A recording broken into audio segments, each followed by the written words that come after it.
сал өткен халықта таза көгінде. Айтыстың дара дүлдүлі, ғашықтық жүрдің бұлбұлы, айналған аты аңызға Сауытбек ақын бұл күні.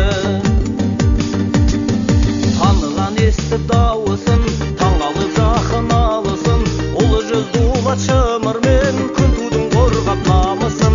Айтысқа шықса бұл бабам, халықтың мұңын жырлаған, айтысын әнін дастанын алтала шиып тыңдаған. Ертеде шудың жерінде, ұлы жүз дулат елінде, айтыскер әнші сал өткен халықта таза көгінде. Айтыстың дара дүлдүлі, ғашықтық жүрдің бұлбұлы, айналған аты аңызға Сауытбек ақын бұл күні.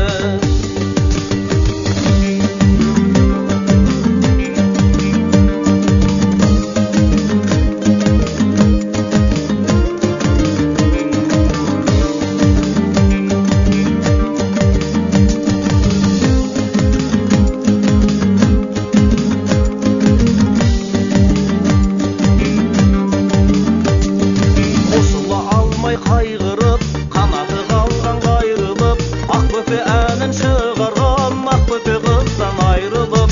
Ақбөпе жайлы өлеңдер айтылған сайын тереңдер, мұңая қалса шырқайтын осы әнді жамбыл кенендер. Ертеде шудың жерінде, ұлы жүз дулат елінде, айтыскер әнші сал өткен халықта таза көгінде.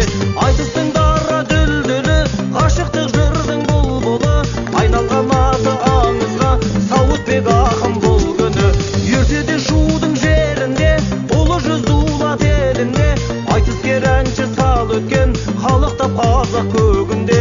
Айтыстың